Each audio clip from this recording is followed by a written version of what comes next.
दोस्तों, इस धरती पर न जाने कितनी ही प्रजातियां निवास करती हैं, लेकिन इन सभी प्रजातियों में सबसे बुद्धिमान और सर्वश्रेष्ठ प्राणी मानव को ही माना जाता है। क्या आपने यह कभी सोचा है कि हम इंसानों का अस्तित्व इस धरती पर कैसे आया? क्या हमारे पूर्वज आदि मानव थे या फिर हम बंदर से इंसान बन गए?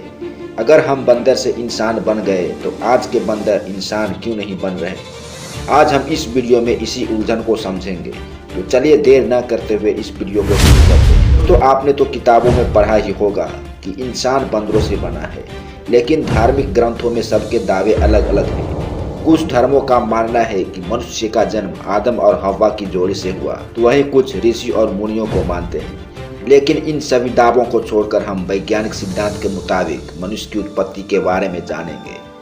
दोस्तों, वैज्ञानिक आधार पर यह माना जाता है कि हमारी पृथ्वी अरबों साल पहले अस्तित्व में आई थी और इन्हीं अरबों साल में एक समय ऐसा भी था जब इस धरती पर डायनासोर विचरण करते थे। इनमें से कुछ बड़े होते थे तो कुछ छोटे, कुछ शाकाहारी होते थे तो कुछ मांसाहारी, और कुछ तो डायनासोर इतने खतरनाक प्रवृत्ति के होते थे कि वे अपने बच्चे तक को खा जाते थे। तो वहीं कुछ उड़ने वाले भी डायनासोर होते थे। दोस्तों, इन विचित्र और दैत्याकार डायनासोर ने करीब 14 करोड़ सालों तक इस धरती पर जीवित रहे और उस समय के सबसे सफल जीव के रूप में जाने जाते थे। लेकिन प्रकृति का नियम है, जिसका जन्म हुआ है उसका मरना भी निश्चित है, और ऐसा ही इस डायनासोर के साथ हुआ। दोस्तों, आज से लगभग 6.5 करोड़ साल पहले एक बड़ा सा एस्टेरॉयड सुदूर अंतरिक्ष से आया और पृथ्वी से टकराया। इस टकराव की वजह से बहुत सारे डायनासोर जलकर राख हो गए और 90% डायनासोर इस भयंकर तबाही से नष्ट हो चुके थे। या यूं कहें तो 6.5 करोड़ साल पहले ही इस धरती से डायनासोर का नामो निशान तक मिट चुका था। इस विनाश में जो सिर्फ 10% जीव बच गए थे, यही आगे की दुनिया चलाने वाले थे। 30 किलोग्राम से कम जितने भी जीव थे, ये इस विनाश से बच गए, जिन्हें हम आज मैमल्स के रूप में जानते हैं।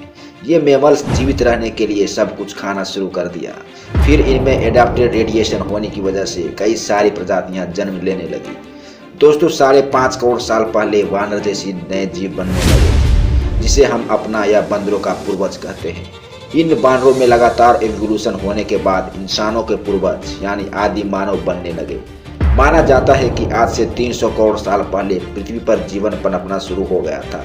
उस समय पृथ्वी पर जंगल ही जंगल हुआ करती थी और इसी जंगल में कई सारी प्रजातियां रहती थी। ऐसा माना जाता है कि करीब 40 लाख साल पहले इस धरती पर आदि मानव पूरी तरह से अस्तित्व में आ गए थे। पहले आदि मानव 4 पैरों पर चला करते थे और ये फल फूल, पेड़ की पत्तियों या जड़ी बूटी खाकर अपना पेट भरते थे, या फिर छोटे छोटे जानवरों को मारकर उनका मांस कच्चा खा जाते थे। ये कपड़े नहीं पहनते थे, हमेशा नग्न ही घुमा करते थे, भोजन की तलाश में एक जगह से दूसरी जगह भटकते रहते थे और रात हो जाने पर जंगली जानवरों के डर से ये पेड़ पर ही सो जाते थे। दोस्तों, यह सच्ची बात है कि हम इंसान को इस धरती पर कई दशक बीत गए। करोड़ों साल पहले जब जिंदगी की शुरुआत हुई तो बंदर जैसी प्रजाति आई थी और इन्हीं बंदरों में से एक नए नस्ल का आगाज हुआ, जिसे हम आदि मानव के नाम से जानते हैं। बंदर जैसी इस प्रजाति ने अपने 2 पैरों पर चलना सीख लिया और खाने की तलाश में शिकार करना शुरू कर दिए। इनके न तो नुकीले दांत थे और न ही नुकीले पंजे, इसलिए ये शिकार के लिए लकड़ी और पत्थर का इस्तेमाल किया करते थे। जंगली जानवरों के डर से आदि मानव हमेशा झुंड में रहा करते थे, जिससे उन्होंने परिवार बनाना सीख लिया। इन्हीं आदि मानव की न जाने कितनी प्रजातियां इस धरती पर लाखों साल पहले राज किया करती थी। इन्हीं में से एक प्रजाति थी होमो सेपियंस, जिससे हम यानी मानव बने। होमो सेपियंस करीब 30 लाख साल पहले अफ्रीका के कई भागों में पाए जाते थे। ये जिस्मानी तौर से कद में छोटे और शरीर पर लंबे लंबे बाल हुआ करते थे। आदि मानव जंगल में किसी दूसरे जानवरों की तरह ही रहा करते थे। कभी कभी ये खतरनाक जंगली जानवर का शिकार भी बच जाते थे।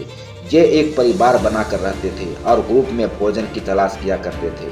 दोस्तों, माना जाता है कि होमो सेपियंस मांस खाने के बहुत शौकीन थे और ये जानवरों द्वारा किए गए शिकारी मांस को चुराकर खा जाया करते थे।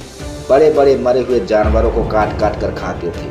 जब ये मांस खाने लगे तो इनका दिमाग धीरे धीरे बड़ा और विकसित होने लगा और इनके अलावा कई और तरह तरह के बदलाव इनके शरीर में आने लगे। ये प्रजाति लगभग 15 लाख साल तक इस धरती पर राज किया और आज से लगभग 14 लाख साल पहले दुनिया से इस प्रजाति का खात्मा हो चुका था। लेकिन इनकी कुछ प्रजाति आज भी अफ्रीका में पाई जाती है।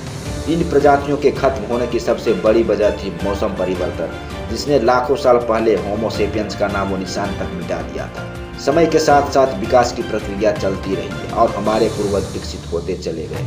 दोस्तों, आदि मानव जंगल में किसी दूसरे जानवरों की तरह ही रहा करते थे, जहां उन्हें दो चीजों का ज्यादा डर रहता था, एक तो मौसम और दूसरा जंगली जानवर। वे बादल के गरजने और बिजली के कड़कने का कारण नहीं जानते थे, इसलिए वे काफी डर जाते थे। उस टाइम में आदि मानव काफी कमजोर भी होते थे और न ही इनमें ज्यादा बौद्धिक ज्ञान होता था, जिस वजह से जंगली जानवर इनका शिकार बहुत आसानी से कर लेते थे। खास करके ये तेंदुआ जैसे प्रजाति आदि मानव को ज्यादा अपना शिकार बनाते थे, क्योंकि उस टाइम में यही एक ऐसा जानवर था जो पेड़ों पर आदमी की तरह छड़प कर चढ़ जाते थे। इसीलिए जानवर आदि मानव का शिकार आसानी से कर लेते थे। इस तरह से धीरे धीरे उनके वंशज का विस्तार होता चला गया और इसी विस्तार में जैसे जैसे आदि मानव विकसित होने लगे, वैसे वैसे आग जलाना सीख लिया और झोपड़ी बनाकर गुफाओं में रहने लगे। दोस्तों, किसी भी जीव में परिवर्तन पीढ़ी दर पीढ़ी धीमी गति से आते हैं और हम इंसानों की जिंदगी इतनी बड़ी नहीं है कि हम इन परिवर्तनों को देख सके। यानी बंदरों से इंसान बनने की प्रक्रिया कोई 500 या 1000 साल में पूरी नहीं हुई, बल्कि इनमें करोड़ों साल लग गए। मुझे उम्मीद है आपको यह वीडियो काफ़ी पसंद आई होगी। आज के लिए बस इतना ही, मिलेंगे नेक्स्ट वीडियो में। इसके लिए आप हमारा चैनल सब्सक्राइब जरूर करें ताकि आने वाले वीडियो आप तक पहुंच सके। धन्यवाद। जय हिंद।